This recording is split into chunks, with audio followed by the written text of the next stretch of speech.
नमस्कार। तो कैसे हैं आप सभी। तो आज बात करेंगे एनसीईआरटीज़ के नोट्स की। रिवीजन आपने करा होगा और जो मैंने चैप्टर वाइज आप लोगों को बताए थे पीछे, तो अभी मैं आप लोगों को फिर एक बार फिर से रिवीजन कराऊंगा शुरुआत से।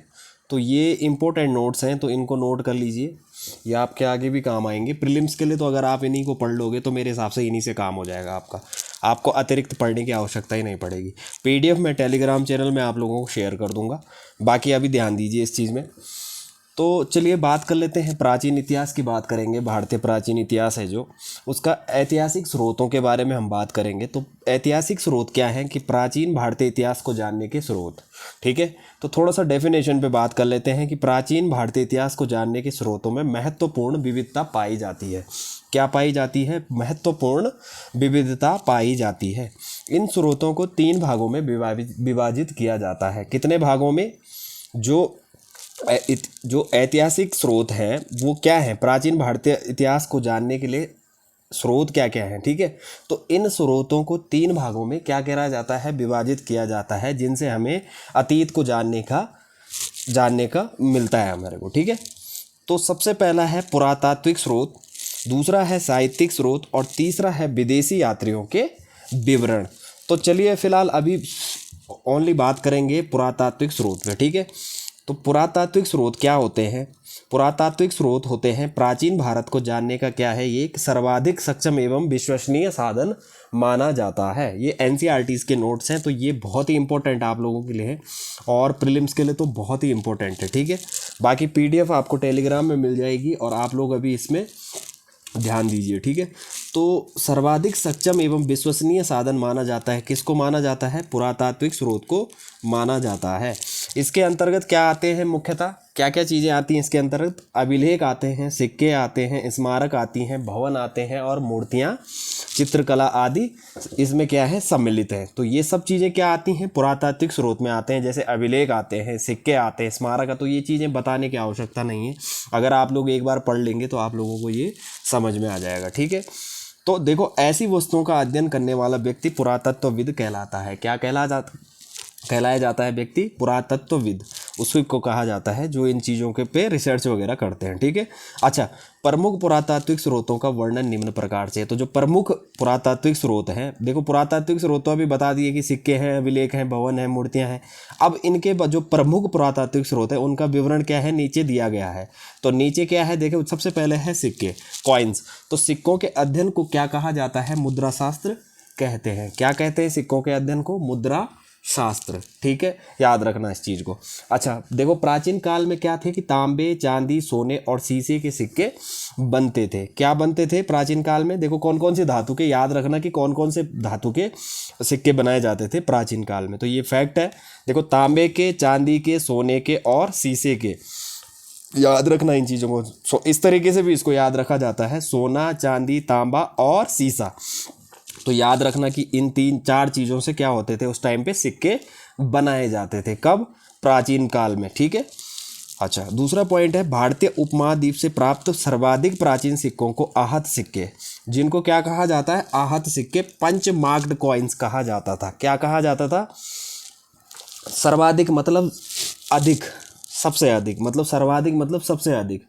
और प्राप्त कौन से सिक्के हुए थे? आहत सिक्के, प्राचीन में। ठीक है, उनको क्या कहा जाता था? आहत सिक्के कहा जाता था। जो सर्वाधिक प्राचीन सिक्कों को आहत सिक्का, ठीक है, जो सबसे ज़्यादा थे। अच्छा, जो अधिकांश चांदी और तांबे से निर्मित थे। देखो, चांदी और तांबे से, न कि सोना और सीसा, इसको भूल जाइए। ठीक है, अधिकांश क्या थे? चांदी और तांबे के। और अधिकांश सिक्के क्या थे? चौकोर तथा कुछ वर्गाकार एवं गोलाकार थे। तो ये फैक्ट की बात आ गई कि सिक्के कैसे थे। देखो, कुछ क्या थे, ज़्यादातर क्या थे? चौकोर थे, फिर क्या थे? वर्गाकार थे, और फिर क्या थे? गोलाकार थे। तो इस पॉइंट को याद रखना, ये सारे इंपॉर्टेंट फैक्ट हैं। ये लाइनें जो लिखी हुई हैं ये इंपॉर्टेंट है। इसमें ऐसा नहीं कि बीच में कुछ इंपॉर्टेंट होगा, ये पूरे इंपॉर्टेंट है। ये जो पूरे सेंटेंस लिखे हुए हैं ये सब इंपॉर्टेंट है आप लोगों के लिए। ठीक है, तो इतना ही आप लोगों को याद रखना है कि भारतीय उपमहाद्वीप में प्राप्त सर्वाधिक प्राचीन सिक्कों को आहत सिक्के कहा जाता था, जो कि अधिकांश चांदी और तांबे से निर्मित थे। और अधिकांश सिक्के क्या थे? चौकोर थे, वर्गाकार थे और गोलाकार थे। तो ठीक है, याद रखना इस चीज़ को। अच्छा, तीसरे पॉइंट की बात करते हैं कि आहत सिक्के प्रथम शताब्दी ईसवी पूर्व पंजाब तथा हरियाणा के कबीलाए गणराज्यों द्वारा जारी किए गए थे, जिसमें योधे गणराज्य प्रमुख था। कौन सा प्रमुख था? तो याद रखना, ये पीटी का फैक्ट है, इसमें बन सकता है योधे गणराज्य। समझ गए? इस नाम को याद रखना, योधे गणराज्य प्रमुख था। किस में था? कबीलाए गणराज्यों में। कबीलाएं होते थे उस टाइम और कबीलों के गणराज्य होते थे। देखो शताब्दी, आहत सिक्के प्रथम शताब्दी में, देखो पहली सेंचुरी ईसवी पूर्व में पंजाब तथा हरियाणा के कबीलाए गणराज्यों द्वारा जारी किए गए थे। तो क्वेश्चन इस तरीके से बन सकता है कि आहत सिक्के प्रथम शताब्दी में कहाँ से जारी किए गए थे, कौन से गणराज्यों से जारी किए गए? तो याद रखना, पंजाब तथा हरियाणा के कबीलाए गणराज्यों से। ठीक है, तो चलिए फिर दूसरे पॉइंट पे बात कर लेते हैं। तो देखो, प्राचीन काल में पकाई गई मिट्टी के बने सिक्कों के सांचे बड़ी संख्या से प्राप्त हुए। देखो इनके साक्ष्य भी मिलते हैं। किसके? प्राचीन काल में जो मिट्टी पकाई जाती, मिट्टी के सांचे मिलते थे, जिन सांचों पे सिक्कों को बनाया जाता था। ठीक है, तो वो कहाँ से प्राप्त हुए? प्राचीन काल में। ठीक है, याद रखना, प्राचीन काल में क्या है? मिट्टी के बने सांचों को, सांचे के साक्ष्य प्राप्त होते हैं, याद रखना। अच्छा, इनमें से अधिकांश सांचे कुषाण काल अर्थात ईसा के आरंभिक 3 सदियों के हैं। तो ये पॉइंट याद रखना, इंपॉर्टेंट है। अच्छा, प्राचीन कालीन सिक्कों की निधियां वर्तमान में कोलकाता, पटना, लखनऊ, दिल्ली, जयपुर, मुंबई और चेन्नई के संग्रहालयों में सुरक्षित है। तो याद रखना, ये 5-6 नाम जो भी हैं, ये क्या थे? यहाँ इनके संग्रहालयों में क्या है? अभी भी सेफ है। ठीक है, सुरक्षित रखे हुए हैं। तो चलिए फिलहाल दूसरे में बात करते। तो प्राचीन भारत में के आरंभिक सिक्कों पर तो कुछ के प्रतीक मिलते हैं। देखो पुराने सिक्कों में क्या है, प्राचीन भारत में क्या है, कुछ में क्या होते हैं, प्रतीक भी मिलते हैं, परंतु जो उसके बाद के सिक्के थे उनमें क्या है, शासकों और देवताओं के नाम तथा तिथियां भी उल्लेखित है, मतलब प्रिंट करी गई है, उसमें छापा गया है उनको। ठीक है, याद रखना, सिक्कों में क्या है, शासक, देवताओं के नाम, शासकों के और देवताओं के नाम तथा उनकी तिथियां भी उल्लेखित हैं, याद रखना। अच्छा, प्राचीन काल, देखो प्राचीन भारत में पहली बार स्वर्ण सिक्के जारी करने का श्रेय हिंद यवन, इंडो ग्रीक, समझ गए, हिंद यवन इंडो ग्रीक शासकों को दिया गया है। देखो प्राचीन काल में जब पहली बार स्वर्ण के सिक्के जारी किए गए थे तो इसका श्रेय किसको जाता है? हिंद यवन मतलब इंडो ग्रीक शासकों को दिया गया है, जिन्होंने दूसरी तथा पहली शताब्दी ईसवी पूर्व, दूसरी और पहली, फर्स्ट सेंचुरी और सेकंड सेंचुरी ईसवी पूर्व पश्चिमोत्तर भारत पर शासन किया था। तो याद रखना, कब करा था इंडो ग्रीक शासकों ने? पहली और दूसरी शताब्दी में। कहाँ? पश्चिमोत्तर भारत पर शासन किया था, याद रखना इस चीज़ को। अच्छा, शासकों से अनुमति लेकर व्यापारियों और स्वर्णकारों को की श्रेणियाँ, व्यापारिक संघों ने भी प्राचीन काल में अपने कुछ सिक्के चलाए थे। क्या चलाए थे? देखो देखो, अब यहाँ समझो बात को कि शासकों से अनुमति लेकर, देखो कुछ शासक थे वो सिक्के जारी करते थे, चलाते थे, उनसे क्या अनुमति लेकर व्यापारियों ने क्या करा? स्वर्णकारों की श्रेणियों में व्यापारी जो संघ थे उन्होंने क्या करा? प्राचीन काल में उन्होंने भी कुछ सिक्के चलाए। इनमें क्या थे? शिल्पकारों और व्यापार की उन्नतावस्था सूचित होती है, समझ गए? इससे क्या होता है? उन्नतावस्था मतलब उन्नति प्राप्त होना। ठीक है, तो उन्नति सूचित होती है, समझ गए? इस पॉइंट को समझ लीजिए और इसको नोट कर लीजिए अपने नोटबुक में। ठीक है, अच्छा, सबसे अधिक सिक्के मौर्योत्तर काल में मिले। कब मिले? देखो अब ये इस तरीके का पीटी का क्वेश्चन बन सकता है कि सबसे अधिक सिक्के कौन से काल में मिले हैं? तो मौर्योत्तर काल में। कब मिले हैं? मौर्योत्तर काल में। जो विशेषता किस चीज़ से बने थे? शीशे के बने थे, पोटिन के, तांबे के, कांसे के, चांदी के और सोने के। इसमें देखो एक शब्द ऊपर आपको याद रखना है कि प्राचीन काल में देखो किस किस के सिक्के मिलते थे? सोने के मिलते थे, चांदी के मिलते थे, तांबे के मिलते थे और शीशे के मिलते थे। ठीक है, अब यहाँ क्या है, यहाँ एक चीज़ और ऐड करी इन्होंने, पोटीन। ठीक है, शीशे, पोटीन, तांबे, कांसे, चांदी, सोने के, बाकी वही है। तो याद रखना कि मौर्योत्तर काल में किस किस धातु के बने सिक्के प्राप्त होते थे? तो शीशे के, पोटीन के, तांबे के, कांसे के, चांदी के और सोने के। तो इस तरीके से क्वेश्चन बन सकते हैं। ठीक है, अब बात करेंगे इसके, गुप्त शासकों ने सबसे अधिक सोने के सिक्के जारी किए। ठीक है, अब गुप्त शासकों ने क्या करे? सबसे अधिक सोने के सिक्के जारी करे।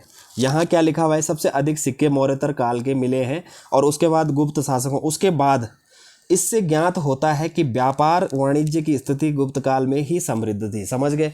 अब इससे यह पता चलता है कि जो वाणिज्य की स्थिति थी, जो व्यापार की जो स्थिति थी, जो आर्थिक स्थिति बोल सकते हैं इसको, इसको व्यापारिक स्थिति बोल सकते हैं, ठीक है। वो कैसी थी? अच्छी थी, ठीक है, समृद्ध थी।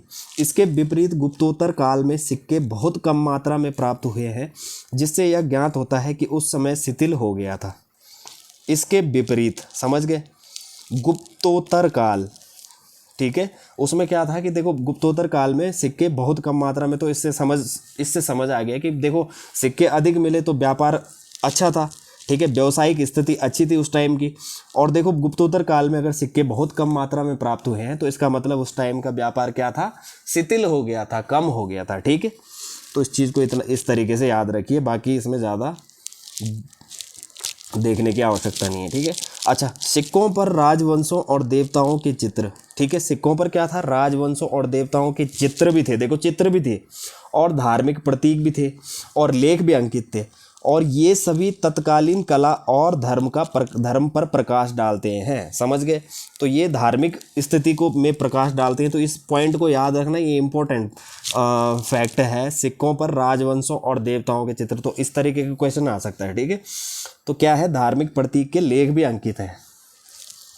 तो चलिए अब बात कर लेते हैं, सिक्के की बात तो हो गई। अब सिक्कों में आप लोगों को प्रीलिम्स के लिए इतना ही नोट करना है जो चीज़ें मैंने आप लोगों को बताई है। अब बात करते हैं अभिलेख की। तो अभिलेख क्या चीज़ है, थोड़ा सा पढ़ लेते हैं। तो अभिलेखों के अध्ययन को पुरालेख शास्त्र कहते हैं। क्या कहते हैं? अभिलेखों के अध्ययन को क्या कहा जाता है? पुरालेख शास्त्र, ठीक है। और इनकी तथा दूसरे पुराने दस्तावेजों की प्राचीन तिथि के अध्ययन को पुरालिपि शास्त्र कहते हैं, समझ गए। तो ये हो गए अभिलेख की डेफिनेशन कि अभिलेख किसे कहा जाता है। अच्छा, अब बात कर लेते हैं अभिलेख मुहरों, प्रस्तर स्तंभों, स्तूपों, चट्टानों, ताम्रपत्रों, मंदिरों की दीवारों, ईंटों और मूर्तियों पर भी मिलते हैं, समझ गए। कहाँ कहाँ मिलते हैं अभिलेख? प्रस्तर स्तंभों, खंभों में मिलते हैं, ठीक है, स्तंभों पे, स्तूपों पे, ठीक है, चट्टानों पे भी लिखे रहते थे, ताम्रपत्र होते थे, ताम्रपत्रों से पत्रों पे होते थे, मंदिर की दीवारों पर होते थे, ईंटों पे लिखा होता था, मूर्तियों पर भी लिखा मिलता था। तो उसको क्या कहा जाता है? उनको अभिलेख कहा जाता था, ठीक है, कहा जाता है, ठीक है। अच्छा, समग्र देश में आरंभिक अभिलेख पत्थरों पर खुदे हुए प्राप्त हुए हैं। क्या हुए हैं? समग्र देश में क्या हुए? आरंभिक मतलब जो शुरुआत के अभिलेख थे वो क्या थे? पत्थरों पर खुदे हुए थे, मतलब पत्थरों पे लिखे हुए थे, ठीक है। किंतु ईसा के आरंभिक शतकों में इस कार्य में ताम्र पत्रों का भी प्रयोग प्रारंभ हुआ। उस टाइम पे देखो क्या हुआ कि पत्थरों पे तो थे, लेकिन ताम्र पत्रों पर भी क्या हुआ? इनका प्रारंभ किया गया, लिखना प्रारंभ किया गया, ठीक है। तो इस चीज़ को याद रखना। देखो, पत्थर पर अभिलेख लिखने का कार्य दक्षिण भारत में अत्यधिक प्रचलित रहा। तो याद रखना कि साउथ इंडिया में क्या था कि दक्षिण भारत जो था वहाँ क्या था? अत्यधिक प्रचलित था ये कि पत्थर में लिखना, ठीक है। अच्छा, वहाँ के मंदिरों की दीवारों पर भी अस्थायी स्मारकों के रूप में भारी संख्या में अभिलेख खोदे गए हैं। तो याद रखना कि सबसे ज़्यादा दीवारों पर खोदे गए कहाँ? साउथ इंडिया के जो मंदिर थे वहाँ के मंदिरों की दीवारों पे क्या थे? अस्थायी स्मारकों के रूप में भारी संख्या में क्या थे? अभिलेख थे वहाँ, ठीक है, याद रखना इस चीज़ को। अच्छा, वर्तमान में सबसे अधिक अभिलेख मैसूर में मुख्य पुरालेख शास्त्र के कार्यालय में संग्रहित हैं। कहाँ हैं? वर्तमान में अभी जो रखे गए हैं अभिलेख वो कहाँ रखे गए हैं? मैसूर के मुख्य पुरालेख शास्त्री के कार्यालय में, ठीक है, याद रखना। ऑफिस ऑफ चीफ आर्कियोलॉजिस्ट में रखे गए हैं, ठीक है, याद रखना इस चीज़ को। अच्छा, अभिलेखों का प्रथम साक्ष्य 3री शताब्दी ईस्वी पूर्व का है। कब है? कब का है? 3री शताब्दी का, 300 सेंचुरी, समझ रहे हो?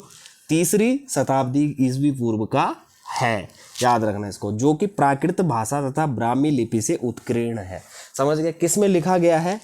कौन सी भाषा में लिखा गया है? प्राकृत भाषा में लिखा गया है। और लिपि कौन सी आती है? ब्राह्मी लिपि। तो याद रखना, प्राकृत भाषा और ब्राह्मी लिपि में लिखे गए हैं। क्वेश्चन आ सकता है कि कौन सी लिपि और कौन सी भाषा में लिखे गए हैं। 3री शताब्दी में जो अभिलेख प्राप्त होते हैं वो कौन सी भाषा और कौन सी लिपि में लिखे गए हैं? तो प्राकृत भाषा में और ब्राह्मी लिपि में उत्कीर्ण किए गए हैं, याद रखना। अच्छा, अभिलेखों में संस्कृत भाषा अच्छा, अभिलेखों में संस्कृत भाषा ईसा की दूसरी सदी से मिलने लगती है। लेख ले, जो सेकंड सेंचुरी से क्या है, दूसरी सदी से क्या होता है, अभिलेखों में संस्कृत भाषा का भी मिला, संस्कृत भाषा के साक्ष्य भी मिले हैं। किसमें? अभिलेखों में, ठीक है, उसमें संस्कृत भाषा से भी लिखा गया था, तो याद रखना। और चौथी पांचवी में इनका सर्वत्र व्यापक प्रयोग होने लगा, मतलब पूर्णतः जो प्रयोग था वो चौथी और पांचवी शताब्दी में होने लगा, ठीक है, संस्कृत भाषा का।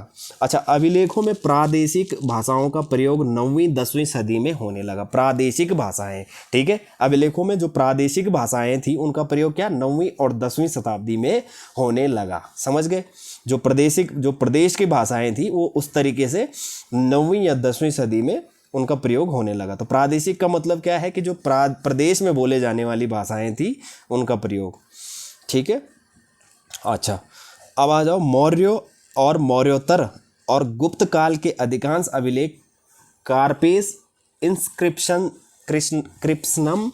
इंडिकेरम, ठीक है, कॉर्पेस इंस्क्रिप्शनम इंडिकेरम नामक ग्रंथमाला में संकलित करके प्रकाशित किए गए हैं। तो इस नाम को याद रखना, कॉर्पेस इंस्क्रिप्शनम इंडिकेरम, इस चीज़ को याद रखना, ठीक है। तो कब है ये? मौर्योत्तर और गुप्त काल में, ठीक है, प्रकाशित किए गए इस ग्रंथमाला में, ठीक है। तो याद रखना कि कौन सी ग्रंथमाला में है, तो ये नाम याद रखना।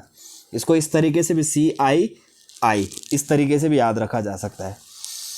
अच्छा, अब आ जाओ बात करते हैं हड़प्पा संस्कृति के अभिलेख अभी तक पढ़े नहीं जा सके हैं।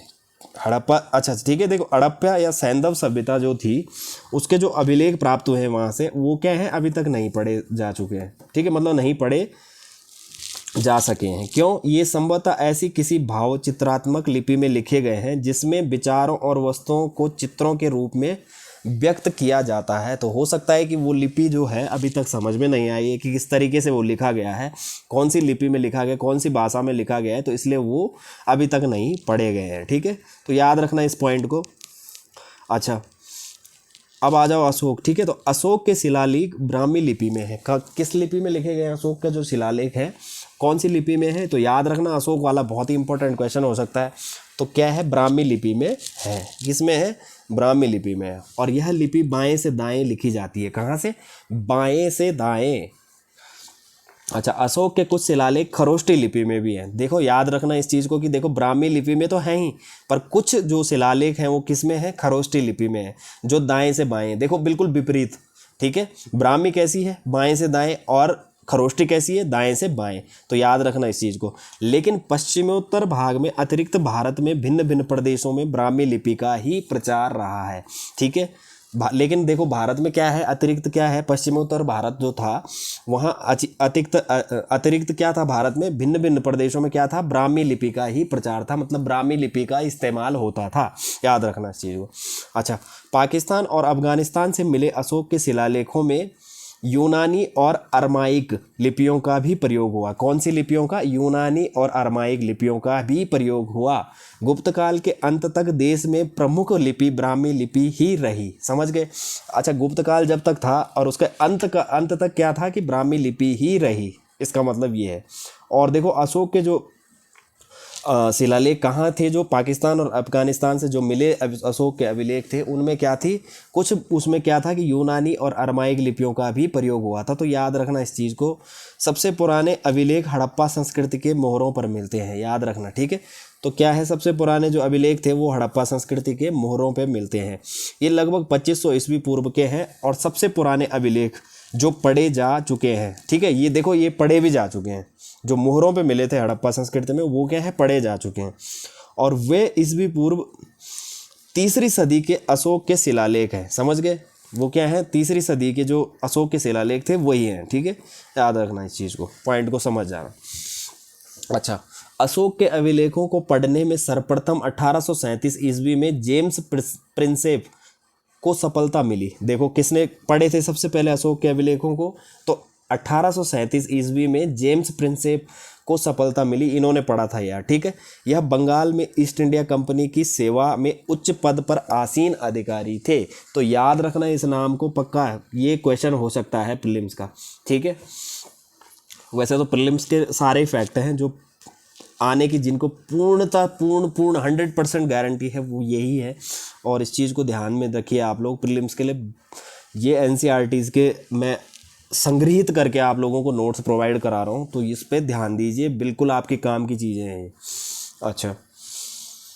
अच्छा, समुद्रगुप्त का प्रयाग प्रशस्ति अभिलेख राजा के गुणों और कीर्तियों का वर्णन करने वाला प्रशस्ति अभिलेख है। देखो समुद्रगुप्त जो था उसका प्रयाग प्रशस्ति जो था अभिलेख था वो राजा के गुणों और कीर्तियों, समझ गए, राजा के जो गुण होते थे और उसकी कीर्तियों का क्या है, वर्णन करने वाला प्रशस्ति अभिलेख है। याद रखना, समुद्रगुप्त का क्वेश्चन आ सकता है कि समुद्रगुप्त का प्रयाग प्रशस्ति अभिलेख किन बातों का वर्णन करता है, ठीक है। तो किन चीज़ों का, कि राजा के गुणों और कीर्तियों का वर्णन करता है, ठीक है। कौन सा वाला, प्रयाग प्रशस्ति अभिलेख, ठीक है, याद रखना। अच्छा, अभी थोड़ा सा बात कर लेते हैं अभिलेखों के प्रकार के बारे में, ठीक है। तो देखो भारत में प्राचीन इतिहास को समझने में 4 महत्वपूर्ण अभिलेख हमारी सहायता करते हैं। क्या करते हैं, भारत में 4 महत्वपूर्ण अभिलेख हमारी सहायता, जिनका वर्णन इस प्रकार से है कि देखो क्या है, तो अधिकारियों तथा जनता के लिए जारी किए सामाजिक, धार्मिक, प्रशासनिक, राज्याधीश एवं निर्णयों की सूचना देने वाले अभिलेख, समझ गए, सामाजिक, धार्मिक, प्रशासनिक और निर्णयों की सूचना देने वाले। तो याद रखना इन चीज़ों को कि अधिकारियों तथा जनता के लिए जारी किए सामाजिक, धार्मिक तथा प्रशासनिक, राज्याधीश एवं निर्णयों की सूचना देने वाले अभिलेख, इन 4 चीज़ों को याद रखना, ठीक है। अच्छा, अनुष्ठानिक अभिलेख जो बौद्ध धर्म, जैन धर्म, वैष्णव, शैव इत्यादि संप्रदायों के अनुयायियों द्वारा भक्तिभाव से स्थापित स्तंभों, प्रस्तर फलकों, मंदिरों तथा प्रतिमाओं पर अंकित होते हैं। तो याद रखना इन चीज़ों को, ठीक है। चलिए बात कर लेते हैं इसमें, राजा और तथा विजेताओं के गुणों तथा कीर्तियों का वर्णन करने वाले प्रशस्तियों को अभिलेखों के रूप में उत्कीर्ण किया जाता था। क्या किया जाता था, राजा तथा विजेताओं के गुणों तथा कीर्तियों, देखो गुणों, राजा और विजेताओं के गुणों तथा कीर्तियों का वर्णन करने वाली प्रशस्तियों को अभिलेख के रूप में उत्कीर्ण किया जाता था। याद रखो, अभिलेखों में क्या किया जाता था, जो राजा होते थे और विजेता होते थे, उनके क्या होते थे, गुणों और कीर्तियों को क्या किया जाता था, अभिलेख बनाए जाते थे, उसमें उत्कीर्ण किए जाते थे और लिखे जाते थे, ठीक है। पत्थरों में, किस चीज़ों में, पत्थरों में, किसी भी दीवारों पे या किसी ताम्रपत्रों में। तो इस चीज़ को याद रखना, जो प्रशस्तियाँ होती थी उनको क्या किया जाता था, उत्कीर्ण किया जाता था, याद रखना। अच्छा, दान पात्र शिल्पियों तथा व्यापारियों द्वारा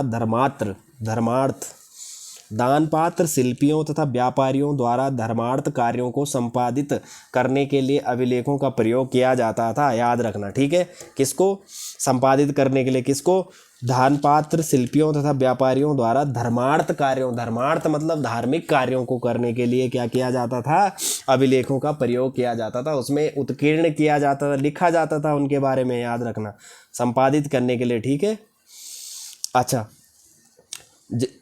जैसे आप लोगों ने मंदिर गए होंगे और वहाँ किसी ने कोई चीज़ डोनेट की होगी, दान की होगी, तो किसी पत्थर में या देखा होगा आपने कि जो पत्थर लगाए जाते हैं, खड़ा करा एक पत्थर दीवार पे चिपकाया रहता है या कहीं खड़ा किया जाता है उसको, तो उसमें लिख देखा होगा आपने कि इतना इतना इस नाम से इसने इतना डोनेट किया। तो वो उस तरह के अभिलेख वही होते थे अभिलेख, समझ गए, पत्थरों पे उत्कीर्ण किया जाता था, समझ गए, मतलब लिखा जाता था। अच्छा, शासकों तथा सामंतों द्वारा किए गए भूमिदान, शासकों और सामंत होते थे, सामंत के बारे में मैंने पहले भी बताया आप लोगों को कि जो पहले की क्लासेस थी, ठीक है। तो शासकों तथा सामंतों द्वारा किए गए भूमिदान के अभिलेख अधिक महत्वपूर्ण है, समझ गए, क्या है, भूमिदान के जो अभिलेख थे वो क्या है, अत्यंत महत्वपूर्ण है। और सबसे इनसे प्राचीन भारत की भू व्यवस्था तथा प्रशासन के विषय में आवश्यक सूचनाएं प्राप्त होती हैं। तो पॉइंट को देख लीजिए कि इनसे प्राचीन भारत की क्या थी, भू व्यवस्था, भूमि की जो व्यवस्था थी वो, तथा प्रशासन के विषय में क्या थी, आवश्यक सूचनाएं प्राप्त होती थी, समझ गए इस चीज़ से। तो जो भूमिदान के जो अभिलेख थे उसमें पूर्णतः जो उत्कीर्ण किए जाते थे, जो लिखा जाता था, उससे क्या होता था कि उस टाइम की भू व्यवस्था और प्रशासन के विषय में क्या होता था, अत्यधिक सूचनाएं प्राप्त होती थी, आवश्यक सूचनाएं प्राप्त होती थी, ठीक है। तो चलिए फिलहाल इसमें मैंने अभी आप लोगों को खाली पुरातात्विक स्रोत के बारे में बताया है, और पुरातात्विक स्रोत के अंतर्गत क्या क्या चीज़ें आती हैं, सिक्के और अभिलेख जो प्रमुख स्रोत हैं वो ये हैं, ठीक है। क्योंकि वीडियो बहुत लंबा जाएगा इसलिए मैं एक एक कॉन्सेप्ट क्लियर करवाऊंगा आप लोगों को। तो जैसे पुरातात्विक स्रोत मैंने अभी बता दिया, कल मैं आप लोगों को साहित्यिक स्रोत के बारे में बताऊंगा, और परसों विदेशी यात्रियों के विवरण, ऐसे आप लोगों को समझ में आ जाएगा। और जो आप रिवाइज करेंगे उसके लिए आप लोगों के ज़्यादा प्रेशर नहीं पड़ेगा, ठीक है इससे। तो फिलहाल अभी हम लोगों ने पढ़ा है कि प्राचीन इतिहास को जानने का क्या है, सबसे महत्वपूर्ण 3 स्रोत थे, जिसमें हमने पुरातात्विक स्रोत को पढ़ लिया है। कल हम साहित्यिक स्रोत के बारे में चर्चा करेंगे, ठीक है। तो चलिए, ये आप लोगों के लिए इम्पोर्टेंट नोट्स हैं जो मैंने बनाए हैं, और बाकी PDF मैं आप लोगों को टेलीग्राम में दे दूंगा। और वीडियो अच्छा लगेगा तो लाइक करना, और चैनल में नए होंगे तो सब्सक्राइब ज़रूर करना। चलिए मिलते हैं नेक्स्ट वीडियो में, धन्यवाद।